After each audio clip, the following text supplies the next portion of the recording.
중고생이 꼭 읽어야 할 한국 단편 소설. 1980년대부터 2000년대까지의 한국 문학 특징과 주요 작품 소개. 정치적, 사회적으로 급변하는 시기였던 1980년대는 5.18 민주화 운동 이후 분노와 죄의식, 원한 등을 내용으로 하는 작품들이 주로 발표되었다. 산업화 속에서 소외된 노동자를 그린 작품과 6.25 전쟁의 원인을 밝히려는 내용의 분단 문학도 나왔다. 1990년대부터 2000년대에는 1980년대를 거치면서 정치적, 사회적 이념을 상실한 허무에서 출발하는 후일담 문학이 등장했다. 또한 이념 대신 문화와 취향의 문제를 중요시해 작품의 양상이 보다 다원화되었다.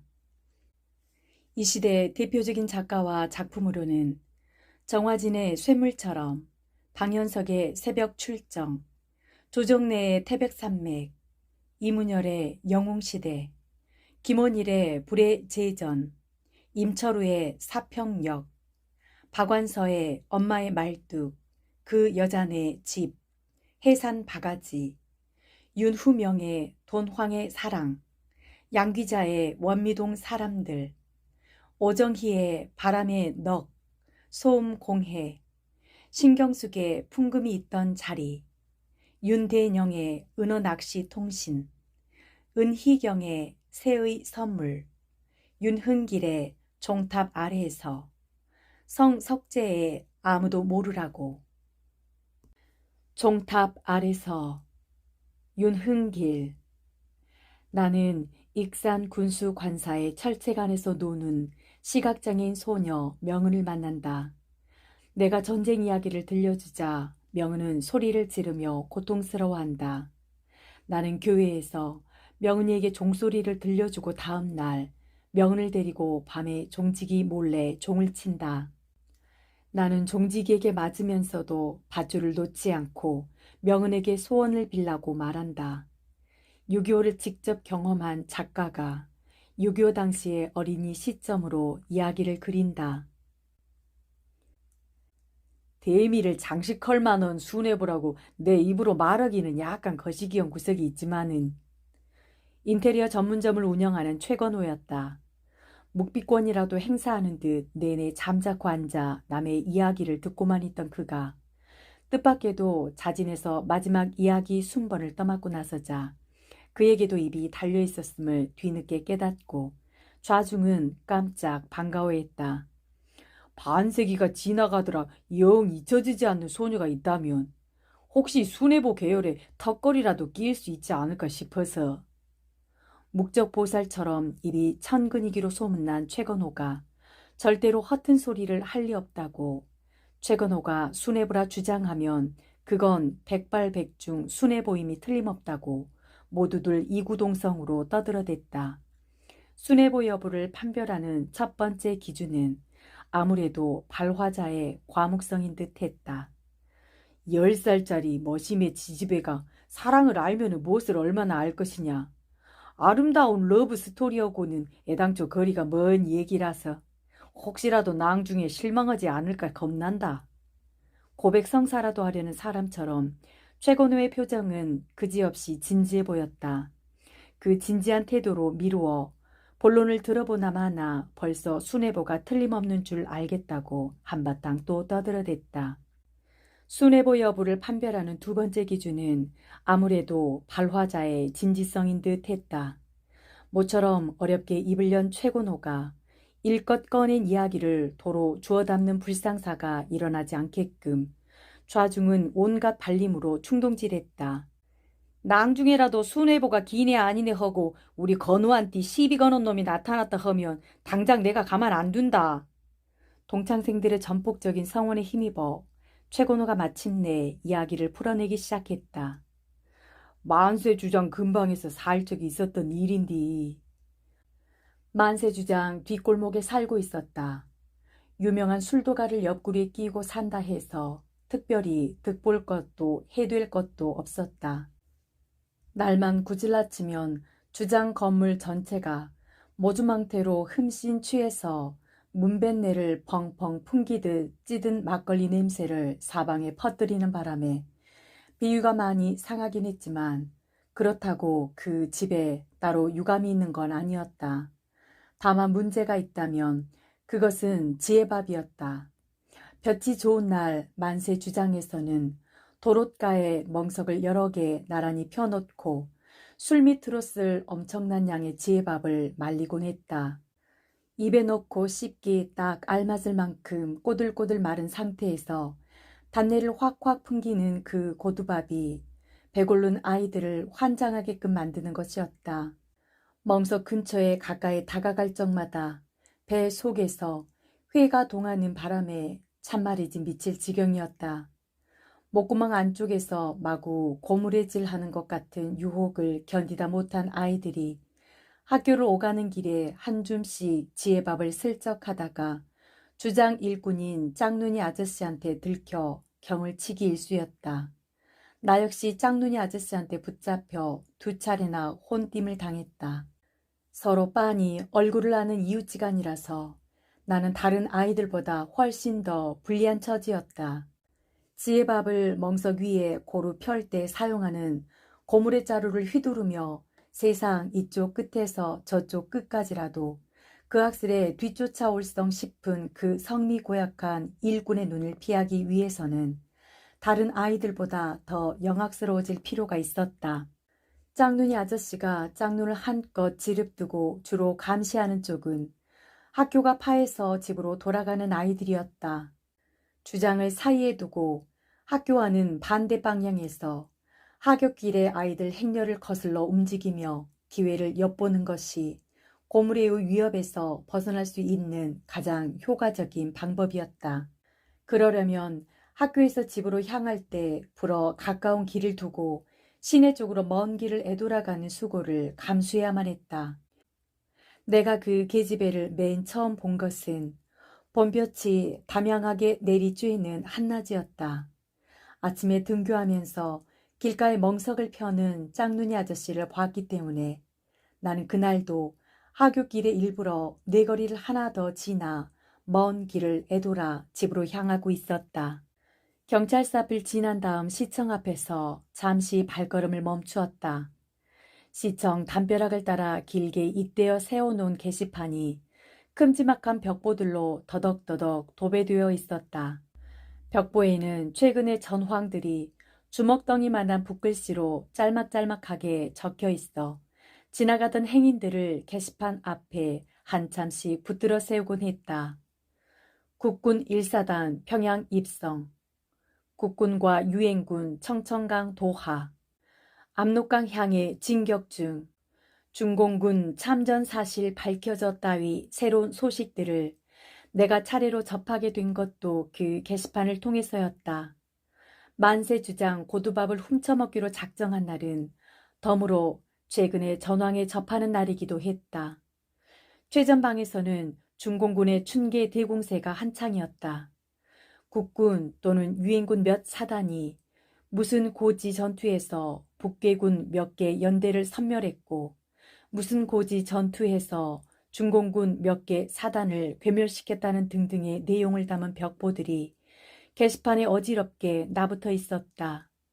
일사후퇴를 거쳐 전쟁은 처음 시작되었던 그 자리로 얼추 되돌아와 38선을 사이에 두고 오랫동안 교착 상태에 빠져 있었다. 빼앗아 새로 차지한 땅은 거의 없는 셈인데 국군과 유엔군은 날마다 승승장구하는 반면 북괴군과 중공군은 날마다 무더기로 죽어 나자빠진다는 내용만 벽보에 적히는 그 속내를 나는 당최 이해할 수 없었다. 낡은 양복 차림에 중절모를 눌러쓴 꽤 유식해 보이는 아저씨가 곁에서 소리내어 벽보를 읽고 있는 중이었다. 나는 그 아저씨에게 서멸이 무슨 뜻이냐고 물어보았다. 몽땅 씨를 말린다는 뜻이라고 아저씨가 시원스레 대답했다. 그럼 괴멸은 또 무슨 뜻이냐고 다시 물었다. 아저씨는 잠시 뜸을 들이더니만 겨우 씨만 남기고 나머지는 모조리 다 때려잡는 거라고 일러주었다. 언젠가 벽보에 자주 등장하는 그 말들의 뜻을 아버지한테 물어본 적이 있었다. 아버지는 다짜고짜 화부터 버럭 내면서 쥐방울만한 녀석이 그런 건 알아서 어디다 쓰려고 묻느냐고, 욕설이나 다름없는 상스러운 말이니까 굳이 알 필요도 없다고 사정없이 윽박지르는 것이었다. 아버지는 매번 그런 식이었다. 시청 앞을 떠나 시 공관 내거리에서 오른쪽으로 꺾어 돌면 곧바로 익산 군청이었다. 나는 군청 입구에서 길바닥에 떨어진 나뭇개비를 찾느라 사방을 두리번거렸다. 그 다음 차례가 익산 군수 관사이기 때문이었다. 관사 정원과 도로 사이에 담장 대신 내부가 훤히 들여다보이는 철책이 쳐져 있었다. 철책에 나뭇개비를 대고 이쪽 끝에서 저쪽 끝까지 힘껏 달리면 따발총같이 타타타타 소리가 요란하게 울리곤 했다. 관사 철책에 나뭇개비를 막 갖다 대려다 말고 나는 갑자기 손놀림을 멈칫했다. 며칠 전까지만 해도 나무 몇 그루와 잔디밭만 휑하니 드러내 보이던 정원에서 인기척이 났다. 나하고 동갑도래로 보이는 계집애였다. 화사한 꽃무늬 원피스 차림에 정갈하게 단발머리를 한 계집애가 한 손에 하얀 고무공을 쥔 채 양팔을 앞으로 나란히 뻗은 괴상 야릇한 자세로 도로 쪽을 향해 소리 없이 다가오는 중이었다. 계집애가 황금빛 잔디밭 위로 하얀 공을 도르르 굴리면서 말했다. 나비야, 나비야. 공은 잔디밭과 철책이 만나는 지점에서 정확히 구르기를 멈추었다. 내가 철책 틈새로 손을 집어넣으면 충분히 공에 닿을 만한 자리였다. 뜬금없이 웬 나비 타령인가 의아해서 나는 계집애의 행동거지를 주의 깊게 살폈다. 그때였다. 얼룩 고양이 한 마리가 정원수 가지에서 잔디밭 위로 햇솜 뭉치처럼 사뿐히 내려앉더니만 공을 향해 달려왔다.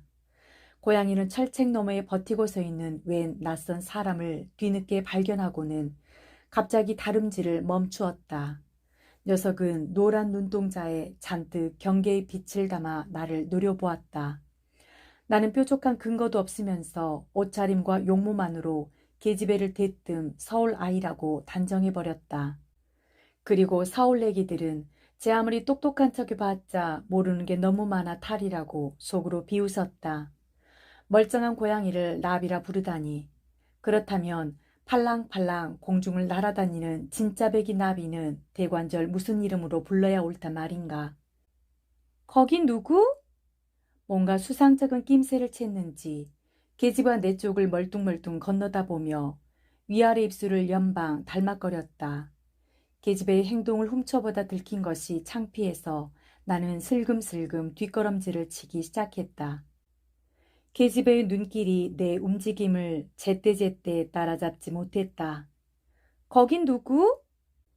내가 처음 서 있던 그 자리에 아직도 눈길을 고정한 채 계집애는 날카로운 목소리로 다시 물었다. 나는 손에 든 나뭇개비를 아무렇게나 땅바닥에 팽개치면서 단박질을 놓기 시작했다. 당달봉사다. 집 쪽을 향해 정신없이 뛰면서 나는 속으로 부르짖었다.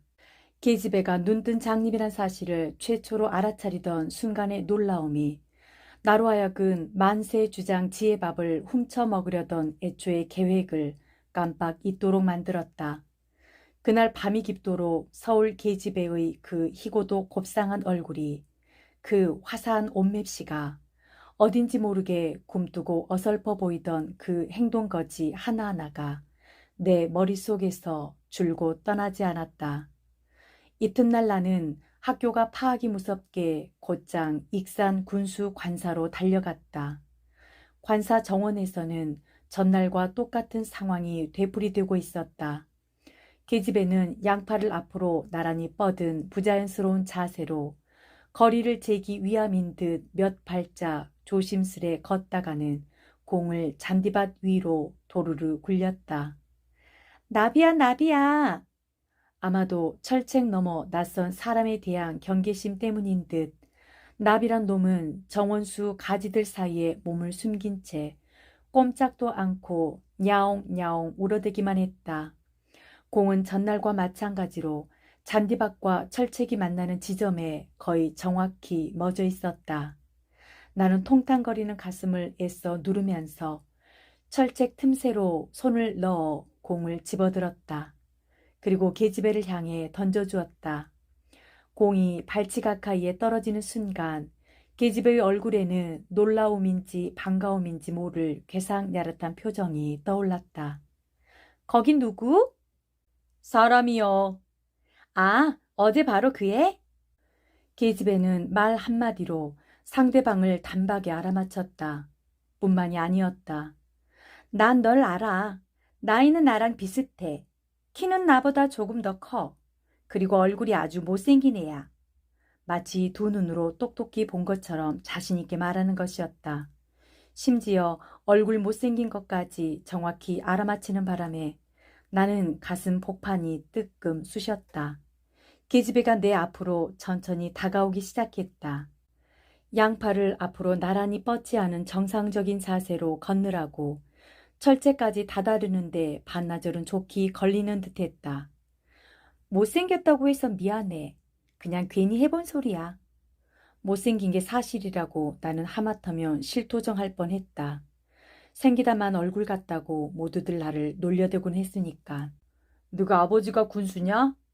얼굴 문제에서 빨리 벗어나고 싶어 나는 엉뚱한 대로 말머리를 돌렸다. 군수가 뭔데? 네가 익산 군수 딸이냔 말이오. 익산 군수가 뭔데? 군수관사에 살면서 군수가 뭔지도 모르다니. 역시 서울내기들은 아는 것보다 모르는 것이 훨씬 더 많은 무지렁이들이라고 생각했다. 서울내기들한테는 잠자리면 무조건 다 그냥 잠자리에 지나지 않을 뿐이었다. 실 잠자리, 기생 잠자리, 비단 잠자리, 고추 잠자리, 된장 잠자리, 쌀 잠자리, 보리 잠자리, 밀 잠자리, 말 잠자리, 호랑 잠자리 등등 가지각색의 수많은 잠자리가 세상에 있는 줄 꿈에도 모르는 법구들이었다.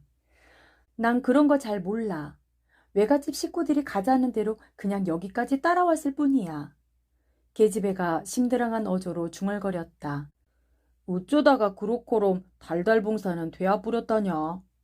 나는 마침내 용기를 내어 간밤부터 줄곧 품어나온 의문을 입 밖으로 불쑥 털어냈다. 달달봉사가 뭔데? 역시 서울내기라서 별 수가 없었다. 나는 달달봉사가 어떤 건지 설명해 주려고 철책에 바싹 달라붙었다. 그 순간 뭔가 이상한 낌새가 버뜩 느껴졌다. 나는 반사적으로 고개를 획 돌려 관사 쪽을 살펴보았다. 머리가 희끗희끗한 노파가 유리창 안쪽에서 무시무시한 눈초리로 나를 쏘아보는 중이었다. 어마 뜨거라 하고 나는 전날처럼 또 단박질을 놓기 시작했다. 예예 하고 다급히 부르는 소리가 등 뒤에서 들려왔지만 나는 뒤도 안 돌아보고 진둥한둥 주랭랑을 놓았다. 이튿날은 군수관사 근처에 얼씬도 하지 않았다. 그 이튿날도 마찬가지였다. 관사 쪽을 외면한 채 지낸 그 이틀 동안에는 만세주장 앞길 멍석 위에 널린 지혜밥을 봐도 뱃속의 회가 전혀 동하지 않았다. 서울 계집애의 그 새하얀 낙꽃이 끊임없이 눈에 밟히는 바람에 그렇잖아도 재미를 못 붙여 애를 먹던 학교 공부가 한결 더 부실해졌다. 이틀 동안이 내 인내심의 한계였다. 좀이 쑤셔서 더 버티지 못하고 나는 사흘 만에 또다시 군수관사를 찾아갔다. 정원에는 아무도 안 보였다. 나비란 놈도 안 보였다. 하얀 고무공 하나만이 잔디밭 한가운데 동그만이 놓여있을 따름이었다. 한참 더 기다려보다가 관사 안에 아무런 기척도 없음을 거듭 확인하고 나서 무척이나 아쉬운 마음으로 발길을 돌렸다. 바로 그 순간 누군가 내 퇴로를 우뚝 가로막고 있다는 사실을 비로소 알아차렸다. 머리가 희끗희끗한 노파였다. 내가 또 달아나려 하자 노파가 갑자기 내 팔을 덥석 붙들었다. 널 혼내주려는 게 아니다. 아가, 겁낼 것 없다. 할머니는 몬존한 말씨로 나를 안심시키려 했다. 우리 명은이 지금 병원에 있다. 그저께 밤부터 갑자기 신혈이 끓고 헛소리가 우심해서 병원에 입원시켰다. 노파한테 단단히 붙들려 있던 내 팔이 갑자기 자유로워졌다. 나는 명은이 외할미다. 우리 명은이 말동무가 돼줘서 고맙구나. 명은이는 아마 내일쯤 퇴원할 게다. 일단 되찾은 팔을 또다시 뺏길까 봐 나는 뒷짐을 진 채 명은이 외할머니 말에 무턱대고 고개를 주걱거렸다. 너는 어디 사는 누구냐? 집이 어디냐? 나는 대충 만세주장께를 어림하고는 턱짓으로 그쪽을 가리켰다. 그러자 명은이 외할머니가 대뜸 앞장을 섰다. 나랑 같이 가보자. 집까지 가는 동안 명은이 외할머니는 별의별 시시콜콜한 것들을 다 물었다. 이름은, 나이는, 부모님은, 형제자매는, 전쟁 때문에 혹시 불행을 당한 가족이나 일가 친척은? 건호야, 학교 끝나면 우리 관사에 자주 놀러와도 괜찮다. 그 대신 너한테 신신당부할 게 있다. 우리 명은이 듣는 데서는 절대로 입 밖에 꺼내지 말아야 될 말들이 있단다. 첫째, 부모 이야기. 둘째, 사람이 죽고 사람을 죽이는 이야기. 셋째, 장님 이야기. 더군다나 달달봉사 같은 말은 아주 좋지 않은 말이니까 우리 명은이 앞에서는 다시는 꺼내지 않도록 단단히 입조심해야 된다. 알겠냐? 나는 활활 달아오른 낫꽃을 들키지 않으려고 불어 두어 발짝 뒤로 처져서 걸었다. 명은이 외할머니는 만세주장 뒷골목까지 나랑 동행해서 기어이 우리 집을 확인한 다음에야 발길을 돌렸다. 건호야! 대문간에 막 발을 들여놓으려는 나를 명은이 외할머니가 등 뒤에서 큰 소리로 다시 불러세웠다. 우리 명은이 참 불쌍한 아이다. 제 엄마 아빠가 한꺼번에 축창에 찔려서 죽는 처참한 꼴을 두 눈 뻔히 뜨고 지켜본 아이다. 그날부터 제 눈엔 아무것도 안 보인다면서 저는 아무것도 못 봤다면서 하루아침에 장님이 되는 아주 몹쓸 병에 걸려버렸단다. 의사도 못 고치고 약으로도 못 낫는 아주 고약한 병이란다. 눈물구덩이에 퐁당 빠져 허우적대는 눈동자로 명은이 외할머니는 내 얼굴을 간신히 건너다 보았다.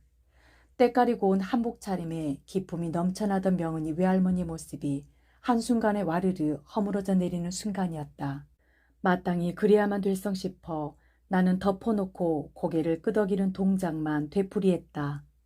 명은이 외할머니가 내 손을 덥석 움켜쥐었다. 우리 명은이한테 말동무라고는 세상 천지 달랑 고양이 새끼 한 마리밖에 없었단다. 앞을 못 보게 된 뒤로 우리 명은이가 고양이 말고 사람을 말동무로 삼은 건 건호, 네가 맨 처음이란다. 명은이의 퇴원이 예정된 날은 때마침 주일이었다. 우리 식구들은 서울에서 피라 내려온 막내 이모의 전도 덕분에 수복 직후부터 신광교회에 다니기 시작했다. 교회 사찰인 딸고마니 아버지가 힘차게 울려대는 종소리에 이끌려 나는 주일 아침에 신광교회로 향했다. 주일학교 반사의 지시에 따라 나는 예배 도중 죄를 고백하는 기도를 드렸다. 이북 피라미 출신으로 중앙시장에서 철물점을 경영하는 호라비 반사는 매주 공과 공부가 끝날 때마다 한 주일 동안 저지른 죄를 모조리 고백할 것을 어린 제자들에게 강요하곤 했다. 전에는 만세주장 지혜밥을 훔쳐먹은 죄와 어쩌다 길에서 주운 돈을 주전부리에 사용한 죄 따위가 내 고백 기도의 주된 내용이었는데 명은이를 만난 후 달달봉사라는 나쁜 말을 사용한 죄 하나가 내 기도 속에 덧붙여졌다. 나는 주일학교를 마치기 무섭게 신광교회에서 곧장 시청을 향해 달려갔다. 명은이에게 건넬 선물을 장만하기 위해서였다.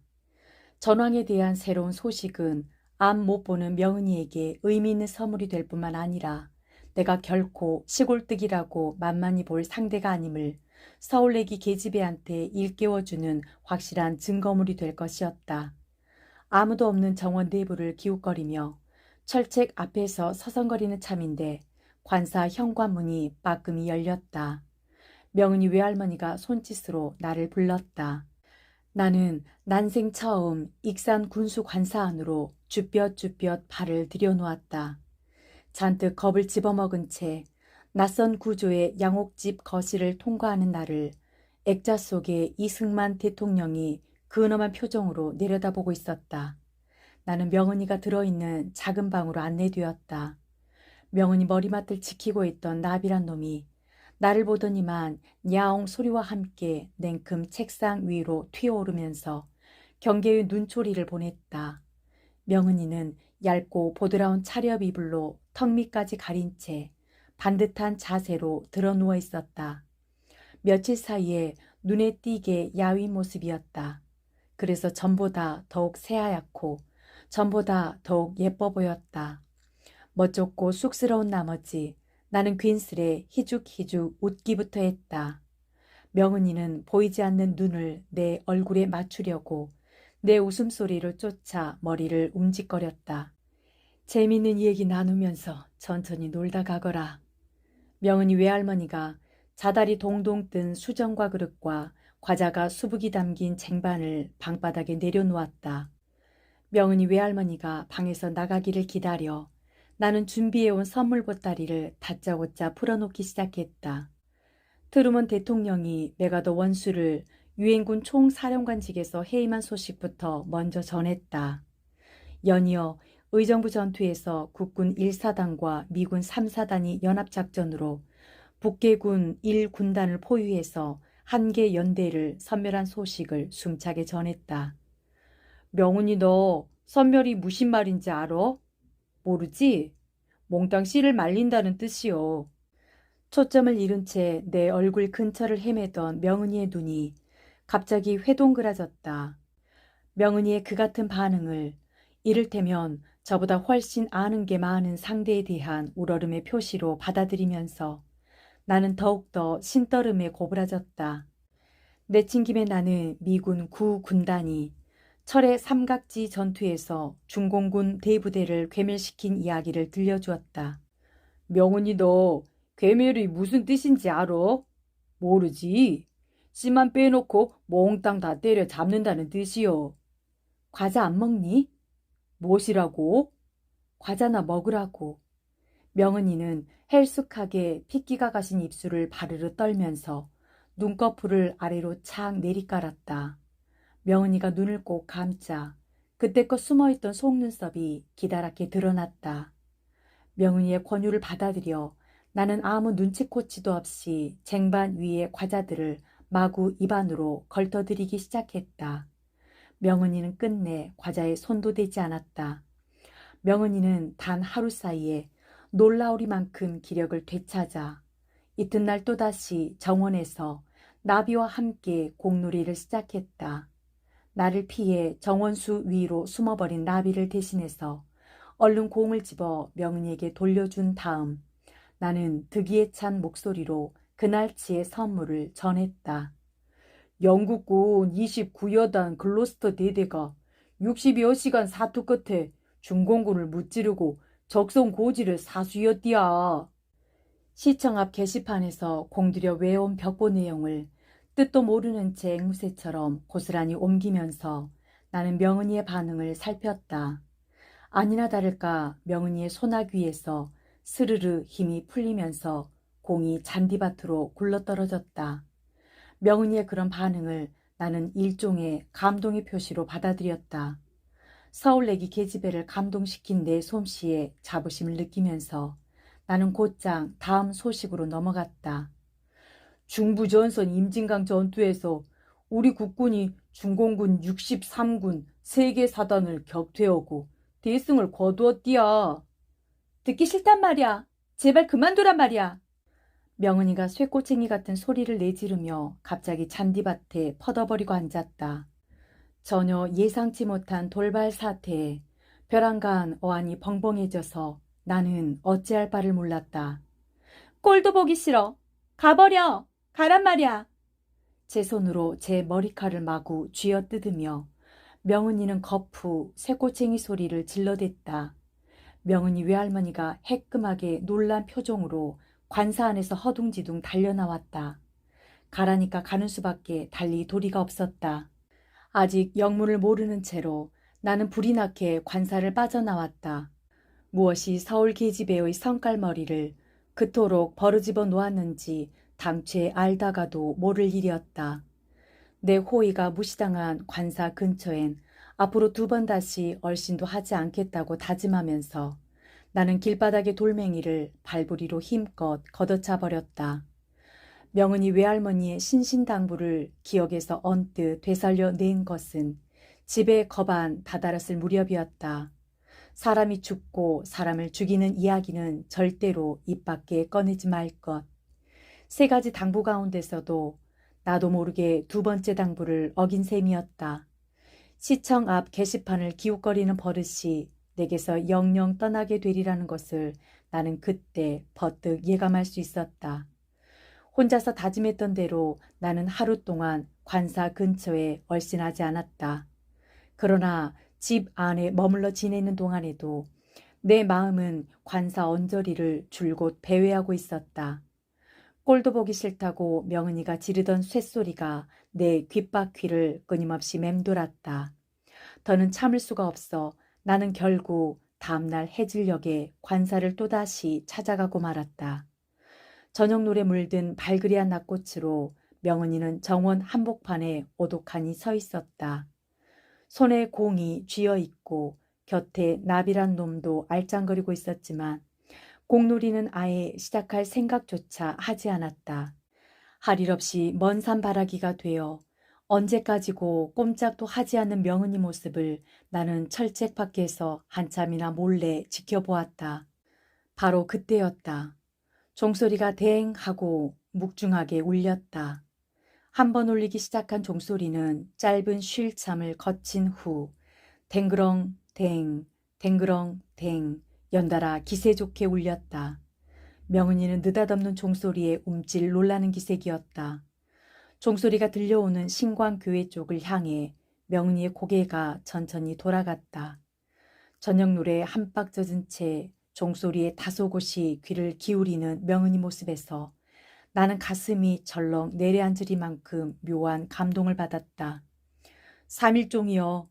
나는 철책 밖에 내가 와 있다는 사실을 그의 큰 소리로 기별하고 말았다. 명은이가 화들짝 놀라는 몸짓을 취했다. 나비야 나비야. 하마터면 잊을 뻔했다는 듯이 마치 내가 나타나기 전까지 줄곧 나비와 함께 공놀이를 하고 있었던 것처럼 명은이는 공을 잔디밭 위로 도루루 굴리면서 부산을 떠는 신용을 했다.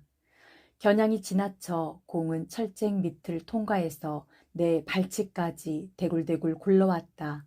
나는 공을 주워 철책 안으로 던졌다. 왔으면 얼른 들어와야지. 왜 거기 서 있니? 거기 누구? 하고 묻는 대신 명은이는 나를 책망하는 척했다. 때맞춰 관사 현관문이 활짝 열렸다. 명은이 외할머니가 꾸짖음 반 반가움 반의 어정쩡한 기색으로 나를 맞아들였다.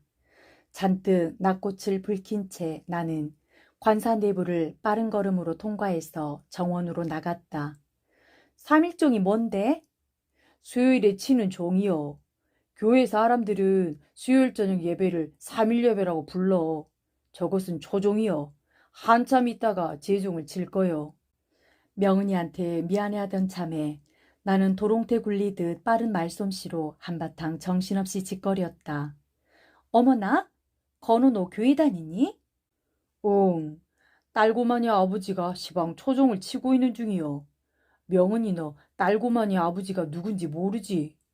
딸고마니 아버지는 야트막한 언덕 위 신광교회 종탑 밑에서 종줄 끝에 대롱대롱 매달려 허공 속을 연방 오르락 내리락 하면서 신나게 종을 치고 있을 사찰 아저씨의 앙바트만 모습을 머리에 떠올리니까 절로 웃음이 비어졌다. 5번째로 또 딸을 낳고 나서 지어준 이름이 딸 고만이었다. 딸내미 이름을 그렇고로 멍터리 없이 지어놓으면 요단번에 틀림없이 아들을 낳게 된디야. 명은이는 한바탕 기분 좋게 깔깔거렸다. 아, 명은이가 웃는다. 내가 서울내기 지지배를 우깨코로 만들었다. 나는 득이 양양해서 넋이야 신이야 하며 마구잡이로 떠벌렸다. 딸고만이 아버지가 종치는 걸 보면 너도 암에 배꼽을 잡고 웃을 거여. 얼마나 괴상하게 생겼는지 알아? 키는 나보단 쬐끔 더 크고 머리는 훌러덩 벗겨지고. 말을 하다 말고 나는 갑자기 입을 다물었다. 명은이가 앞을 못 본다는 점에 뒤늦게 생각이 미친 까닭이었다. 종소리의 꼬리 부분이 긴 여운을 끌면서 저녁 하늘 속으로 천천히 사라지고 있었다. 딸 고만이 아버지 얘기 계속해봐. 명은이가 잔디밭 위에 아무렇게나 퍼벌하고 앉으면서 재촉했다. 나도 덩달아 명은이 앞에 벅석 주저앉았다. 딸 고만이 아버지는 정말 괴짜였다. 교회 종일 치기 위해 이 세상에 태어난 사람 같았다. 종을 치지 않을 때는 우리에게 놀림감이 되지만 종을 치는 동안만큼은 언제나 존경의 대상이 되곤 했다. 마치 종줄의 일부분인 양 앙바트만 몸집이 굵은 밧줄 끝에 매달려 발바닥이 땅에 닿을 새가 없으리만큼 위로 솟구쳤다 아래로 곤두박질치기를 되풀이하면서 힘차게 종소리를 울려대는 동안 그는 얼굴이 온통 시뻘겋게 상기한 채 꿈을 꾸는 듯한 표정을 짓곤 했다. 종 치는 일이 거반 끝나갈 무렵쯤 되면 그는 자기 주위로 새까맣게 몰려들어 찬탄 어린 눈빛으로 구경하는 조무래기들 가운데서 딱 한 명만 골라 딱 한 차례만 종 줄을 잡아당기는 영광을 안겨주곤 했다. 그 악슬에 뒤쫓아다니며 딸고만이 아버지라고 놀려먹은 적이 없는 착한 아이한테 대개 득혜를 베푸는 것이었다. 딸고만이 아버지를 한번 봤으면 좋겠다. 나랑 같이 교회 가면 얼마든지 볼 수 있어. 말을 주고받다 보니 뭔가 좀 이상하다는 생각이 퍼뜩 들었다. 앞을 못 보는 명은이가 무슨 재주로 딸고만이 아버지를 본단 말인가. 눈엔 안 보여도 마음으로는 얼마든지 볼 수 있어. 내 속마음을 읽었는지 명은이가 얼른 어른스럽게 말했다. 기왕 말이 나온 김에 우리는 주일 저녁에 함께 신광교회에 가기로 약속을 정했다. 주일 저녁이 오기까지 시간은 굼벵이 걸음처럼 더디 흘러갔다. 외할머니 허락을 받고 명은이와 나는 딸고만이 아버지가 초종을 울릴 시간에 맞추어 관사를 출발했다. 명은이 손을 잡고 조심조심 길을 인도하는 탓에 관사에서 신광교회까지 평상시보다 곱절 이상 거리가 멀게 느껴졌다. 먼 길을 걷는 동안 나는 전에 주일학교 반사한테서 들은 이야기를 재탕해서 명은이에게 들려주는 일로 시간을 때웠다. 옛날 어느 성에 용감한 기사와 바람처럼 빨리 달리는 백마가 살고 있었다. 기사는 사랑하는 백마를 타고 전쟁터마다 다니며 번번이 큰 공을 세워 성주로부터 푸짐한 상을 받곤 했다. 전쟁이 끝났다. 세월이 흘러 백마는 늙고 병들게 되었다. 그러자 기사는 자기와 오랫동안 생사고락을 함께한 백마를 외면한 채 전혀 돌보지 않았다. 늙고 병든 백마는 성내를 이리저리 떠돌다가 어떤 종탑 앞에 이르렀다. 누구든지 종을 쳐서 억울한 사연을 호소할 수 있게끔 성주가 세워놓은 종탑이었다. 백마의 눈에 종탑을 휘휘 감고 올라간 칡넝쿨이 보였다. 배고픔에 못 이겨 백마는 칡넝쿨을 뜯어먹기 시작했다. 그러다 종주를 잘못 건드리는 바람에 그만 종소리를 울리고 말았다. 종소리를 들은 성주가 무슨 사연인지 자세히 알아보도록 부하에게 지시했다. 그리하여 백마의 억울한 사연을 알게 된 성주는 은혜를 저버린 기사를 벌주고 백마를 죽을 때까지 따뜻이 보살펴 주었다. 억울한 사람은 누구든지 종을 칠 수 있다고? 느슨이 잡고 있던 내 손을 갑자기 꽉 움켜쥐면서 명은이가 물었다. 나는 괜스레 우쭐해진 나머지 얼김에 말갈망도 못할 허세를 부리고 말았다. 그렇다니께 아무나 다 종을 침시나 마음속으로 소원을 빌으면은 그 소원이 죄에다 이루어진디야. 마침내 신광교회 입구로 들어섰다. 아직 이른 시간이라서 그런지 우리 말고 다른 교인들 모습은 교회 근처에서 전혀 찾아볼 수 없었다. 하늘로 오르는 사닥다리인 양 높고 가파른 돌계단이 우리 앞을 떡하니 막아섰다. 발을 헛디디지 않게끔 명은이를 단단히 부축한 채 천천히 돌계단을 오르기 시작했다. 돌계단이 거의 끝나가는 지점에서 나는 명은이가 들을 수 있게끔 돌 위에 새겨진 글씨를 큰 소리로 읽어주었다. 내가 곧 길이요 진리요 생명이니 나로 말미암지 않고는 아버지께로 올 자가 없느니라. 요한복음 14장 6절. 그게 무슨 말이냐고 명은이가 물었다. 명은이는 툭하면 내가 설명하기 곤란한 것들만 골라 미투리 코투리 캐묻는 아주 좋지 않은 버릇을 지니고 있었다. 예수님은 동정녀 마리아에게서 나신 여호와 하나님의 아들이란 뜻이라고 나는 엉이야 벙이야 제멋대로 둘러댔다. 명은이는 더욱 무슨 말인지 모르겠다는 표정이었다.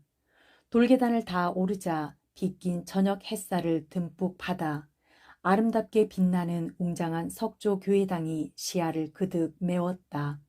우리는 종탑 앞에서 손을 맞잡은 채 때가 되기를 기다렸다. 잠시 후에 교회당 뒤편 사택 쪽에서 딸고마니 아버지가 모습을 드러냈다. 딸고마니 아버지다. 나는 명은이에게 귀갯말로 가만히 속삭였다. 길게 뻗은 교회당 건물 옆구리를 따라 통로에 깔린 자갈을 밟으며 딸고마니 아버지가 걸어왔다. 명은이는 몹시 긴장한 자세로 저벅저벅 다가오는 발소리에 조용히 귀를 기울였다. 저녁 햇살을 한박 뒤집어 쓴 딸고마니 아버지의 민머리가 알전구처럼 반짝거렸다.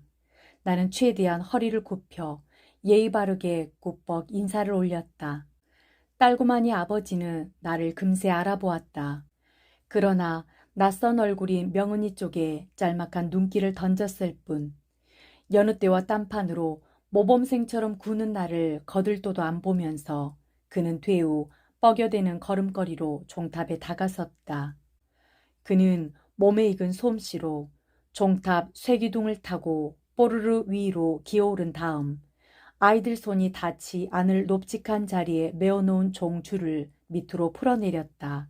그가 굵은 밧줄을 힘차게 아래로 잡아당기자 종탑 꼭대기 그 까마득한 높이에 매달려 있던 거대한 놋종이 한쪽으로 휘우뚱 기울어졌다. 또 한 차례 줄을 잡아당기자 이번에는 반대편으로 놋종이 휘우뚱 넘어갔다. 오른쪽 왼쪽 번차례로 기울어지기를 2번 3번. 인제 종소리가 울릴 차례요. 내 말이 끝남과 동시에 댕 하고 첫 번째 종소리가 묵직하게 울려 퍼졌다. 갑자기 귀를 먹먹하게 만드는 둔중한 종소리에 놀라 명은이는 눈살을 찌푸리며 잽싸게 손바닥으로 귀를 막았다. 종소리가 차츰 빨라지기 시작했다. 딸고마니 아버지의 앙바트만 몸집은 어느새 종줄과 한 몸을 이루어 쉴 새 없이 허공을 오르락 내리락 하느라 발바닥이 땅에 닿을 겨를도 없을 지경이었다. 댕그렁 댕, 댕그렁 댕.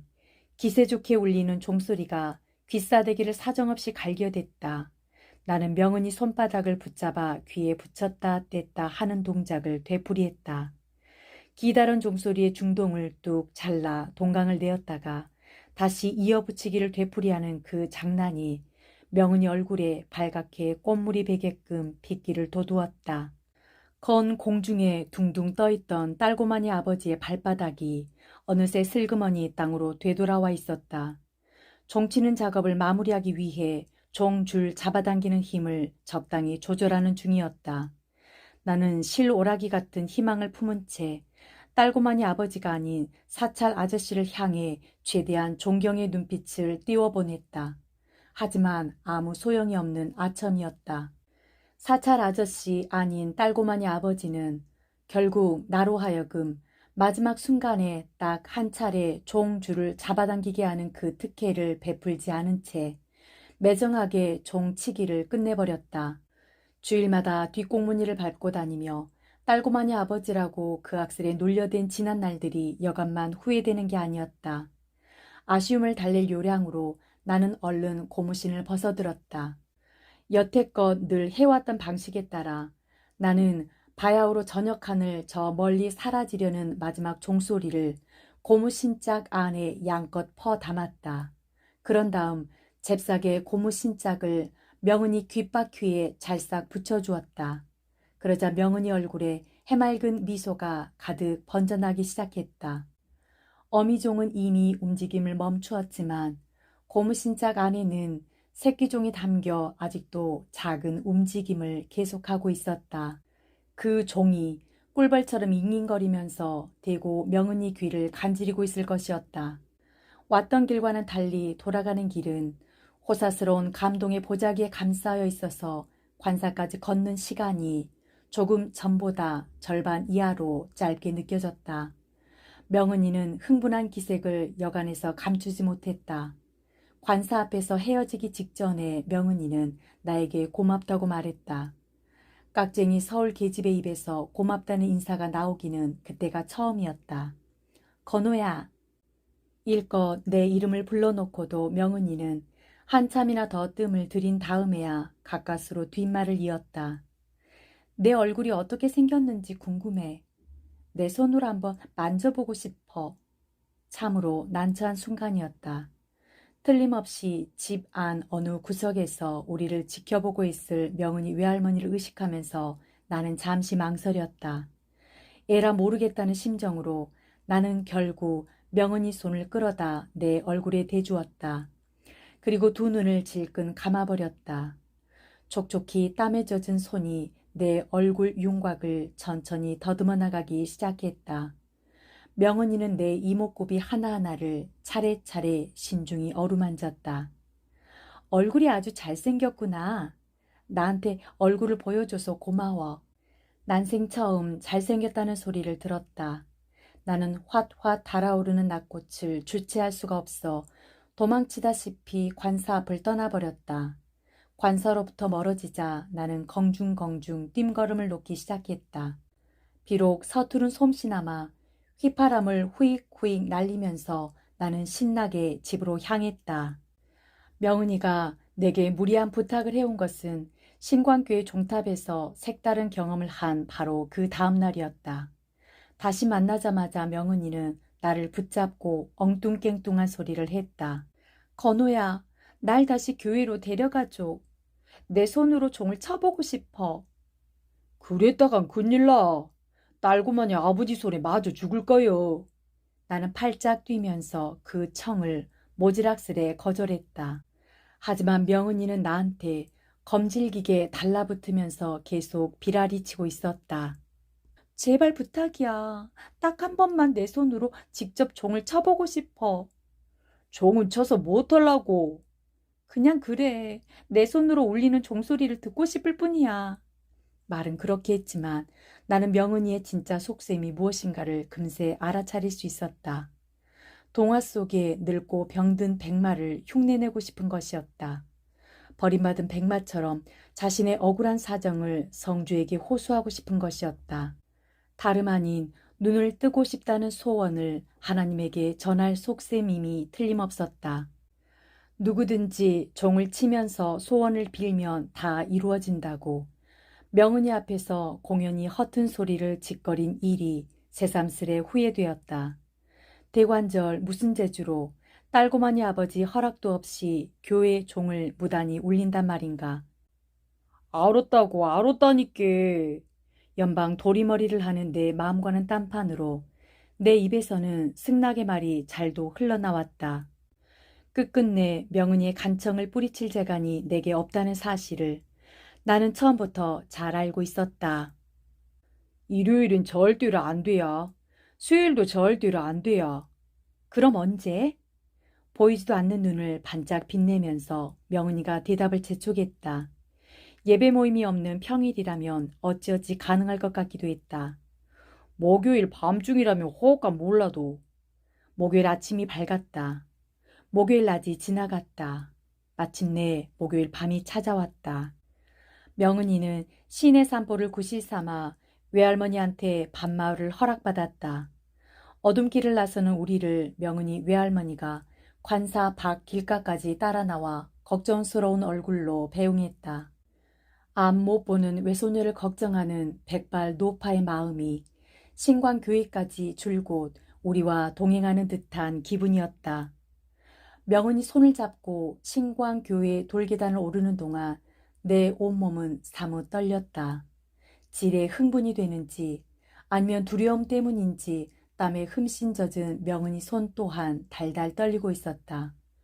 명은이가 소원을 이룰 수만 있다면 딸고만이 아버지한테 맞아 죽어도 상관없다고 각오를 다지면서 나는 젖은 빨래를 쥐어짜듯 모자라는 용기를 발끈 쥐어짰다. 돌 위에 새겨진 낯익은 성경 구절이 어둠 속에서 조용히 우리를 맞았다. 내가 곧 길이요 진리요 생명이니. 신광교회에는 어둠 속에 고자 누룩이 가라앉아 있었다. 이제부터 우리가 저지르려는 엄청난 짓거리에 어울리게끔 주변에 아무런 인기척이 없음을 거듭 확인하고 나서 나는 종탑 가까이 명은이를 잡아 끌었다. 괴물처럼 4개의 긴 다리로 일어선 절제의 종탑이 캄캄한 밤하늘을 향해 우뚝 발돋움을 하고 있었다. 깊은 물속으로 자맥질하기 직전의 순간처럼 나는 까마득한 종탑 꼭대기를 올려다보며 연거푸 심호흡을 해댔다. 그런 다음 딸고만이 아버지가 항상 하던 방식대로 종탑 쇠기둥을 타고 뽀르르 위로 기어올라 철골에 매인 밧줄을 밑으로 풀어내렸다. 꽉 붙잡고 있어. 명은이 손에 밧줄 밑동을 쥐어주고 나서 나는 양팔을 높이 뻗어 밧줄에다 내 몸무게를 몽땅 실었다.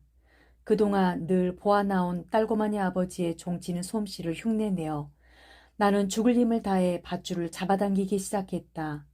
종탑 꼭대기에 되똑 얹힌 거대한 노총이 천천히 한쪽으로 기울어지는 전 느낌이 밧줄을 타고 내 손에 얼얼하게 전해져 왔다. 마치 한 풀 줄기에 나란히 매달려 함께 바람에 흔들리는 2마리 딱따개비처럼 명은이 역시 밧줄에 제 몸무게를 실은 채 나랑 한 통으로 건공중을 오르내리는 동작에 어느새 눈치껏 장단을 맞추고 있었다. 어둠 때문에 잘 보이지 않았지만 내 코끝에 훅훅 끼얹히는 명은이의 거친 숨결에 섞인 단내로 미루어 명은이가 시방 어떤 표정을 짓고 있는지 너끈히 짐작할 수 있었다. 소원비를 준비를요. 내 말이 채 끝나기도 전에 댕 하고 첫 번째 종소리가 울렸다. 그 첫 소리를 울리기까지가 힘들었다. 일단 첫 소리를 울리고 나니 그 다음부터는 모든 절차가 한결 수월해졌다. 댕그렁 댕, 댕그렁 댕. 기세 좋게 울려대는 종소리에 귀가 갑자기 먹먹해졌다. 소원을 빌어! 소원을 빌어! 종소리와 경쟁하듯 목청을 높여 명은이를 채근하는 한편 나도 마음속으로 소원을 빌기 시작했다. 명은이가 소원을 다 빌 때까지 딸고만이 아버지를 잠시 귀먹쟁이로 만들어 달라고 빌고 또 빌었다. 명은이와 내가 한 몸이 되어 밧줄에 매달린 채 땅바닥과 허공 사이를 절국공이처럼 오르락 내리락 하면서 온몸으로 방아를 찧을 적마다 노총은 우리 머리 위에서 부르르 부르르 진저리를 치며 엄청난 목청으로 울어댔다. 사람이 밧줄을 다루는 게 아니라 이젠 탄력이 붙을 대로 붙어버린 밧줄이 오히려 사람을 제멋대로 갖고 노는 듯한 느낌이었다. 한창 종치는 일에 고부라져 있었던 탓에 딸고만이 아버지가 달려오는 줄도 까맣게 몰랐다. 되알지게 엉덩이를 한 방 걷어채고 나서야 앙바트만 그의 모습을 어둠 속에서 겨우 가늠할 수 있었다. 기차 화통 삶아먹은 듯한 고함과 동시에 그가 와락 덤벼들어 내 손을 밧줄에서 잡아떼려 했다. 그럴수록 나는 더욱더 기를 쓰고 밧줄에 매달려 더욱더 힘차게 종소리를 울렸다. 주먹질과 발길질이 무수히 날아들었다. 마구잡이 메타작에서 명은이를 지켜주기 위해 나는 양다리를 가세질러 명은이 허리를 감싸 안았다. 한데 엉클어져 악착스레 종을 쳐대는 2 아이를 혼자 손으로 좀처럼 떼어내기 어렵게 되자 나중에는 딸고만이 아버지도 밧줄에 함께 매달리고 말았다. 결국 종치는 사람이 셋으로 불어난 꼴이었다. 그 어느 때보다 기운차게 느껴지는 종소리가 어둠에 잠긴 세상 속으로 멀리 멀리 퍼져나가고 있었다. 명은 입에서 벼랑간 울음이 터져나오기 시작했다. 떼떼옷을 입은 어린애를 닮은 듯한 그 울음소리를 무동 태운 채 종소리는 마치 하늘 끝에라도 닿으려는 기세로 독수리처럼 높이 높이 솟구쳐 오르고 있었다. 댕그렁댕, 댕그렁댕, 댕그렁댕. 아니, 벌써 다 끝난겨? 나서기 좋아하는 나서방이었다. 최건호가 고개를 끄덕거렸다. 나중에 순애보가 기네 아니네 시비 거는 놈은 가만 안 놔두겠다고 엄포를 놓던 바로 그 나기영이 되레 노골적으로 시비를 걸고 나섰다. 그것도 순애보 축에 든다고 여태까지 읊어댔단 말이여 시방. 미안혀 실망시켜서. 내 복에 무신 얼어 죽을 순애보. 희붐이 터오는 갑발기 속에서 홍성만이 끙 소리와 함께 앵돌하는 신용으로 자기가 느끼는 실망의 크기를 드러냈다. 이를테면 그것은 자신이 바로 앞 순번으로 이야기를 끝마친 역사는 밤에 이루어진다는 그 문화 영화 제목 같은 소매치기와 장녀의 사랑이 보다 더 순애보에 가깝다고 주장하는 시위인 셈이었다. 어차피 순애보는 벌써 물 건너간 꼴이니께 어쩔 수 없다 치고 한 가지만 물어보자. 그 명은이란 지지배는 종소리 울려서 소원을 빈 덕택으로 결국 눈을 떴냐 못 떴냐? 나기영은 계속 검질지게 최건호를 물고 늘어졌다. 잠깐만. 최건호가 막 입을 열려는 순간 미술교사 이진원이 손을 번쩍 들어 대답을 중간에서 가로채버렸다. 진짜 순애부란 게 가물에 콩 나기띠 귀여운 세상에서 우리가 그 이상 뭘 더 바래? 내 기준으로는 오늘 밤 요 자리를 통틀어서 건호가 기중 아름다운 사랑 얘기를 들려준 게 틀림없어. 순애보라 불러도 전혀 손색이 없다고 믿어. 다만 그 순진 무거운 애들끼리 주고받은 동화적인 사랑을 우리가 왈칵 순애보로 받아들이지 못하는 이유는 반백년 세월이 흘러가는 사이에 우리가 늙고 감정이 메마르고 세상 때가 많이 묻어버린 탓에 우리네 심미 안에 녹이 슬고 그만침 가치관이 멍들었기 때문이 아닐까? 오냐, 진원이 너 참말로 잘났다. 오냐, 니 똥 굵은지 다 안다. 70mm 총 천연색 시네마스코프다. 작년에도 멍청했고 금년에도 여전히 멍청하다고 핀잔을 듣는 황만근이 또다시 빠드득 이를 가는 신용으로 좌중을 웃기려 했다. 좌우지간 건호는 입을 열며 못 써. 이진원이 다시 한번 손을 들어 최건호가 답변할 기회를 가로막았다. 건호 입에서 사실 여부가 밝혀지는 순간 아름다운 동화는 밋밋한 다큐멘터리로 변질되고 말어. 명은이가 눈을 떴는지 못 떴는지는 그 문제는 각자 자기 마음속에 여백으로 남겨두고 그 위에다 자기 상상력으로 그림을 그릴 수 있게코로 내비두는 것이 좋아. 이진원의 주장에 아무도 이의를 달지 않았다. 그것으로 순애보 여부를 둘러싼 시비는 일단락된 셈이었다. 죽사산 기슭 어디쯤에서 목청 좋은 수탉들이 잇따라 새날이 밝았음을 기운차게 고했다. 모기들이 슬금슬금 자취를 감추기 시작할 무렵에 맞추어 모기뿔의 생명을 연장해 줄 생초목도 얼추 동이 나버린 상태였다. 제발 잠 좀 자자. 늑다리 첨지들이라고 인자는 잠도 다 없어졌냐. 못 자게끔 누가 곁에서 밤새도록 발바닥에 불침이라도 놓은 듯이 이덕주가 불퉁거렸다. 맞다. 고만 자러 들어가자. 나는 아직도 젊어서 그런지 하루밤샘 고스톱을 치고 나면 사흘을 내리뻗는 체질이다. 3군 소년단에 들어갈 자격을 얻으려는 일념으로 억지 전쟁고아가 되고자 했다던 조만영이 연방 하품을 꺼가며 땅바닥에 뻗어버리는 신용을 했다. 야전 지휘관격인 김 교장이 제일 먼저 자리에서 일어나더니만 엉덩이에 붙은 모래알들을 툭툭 털었다. 이 시각 이후부터 재앙 동기놈들이 때로 몰려와서 기상나팔 불때가장 전원 무제한 취침을 실시한다.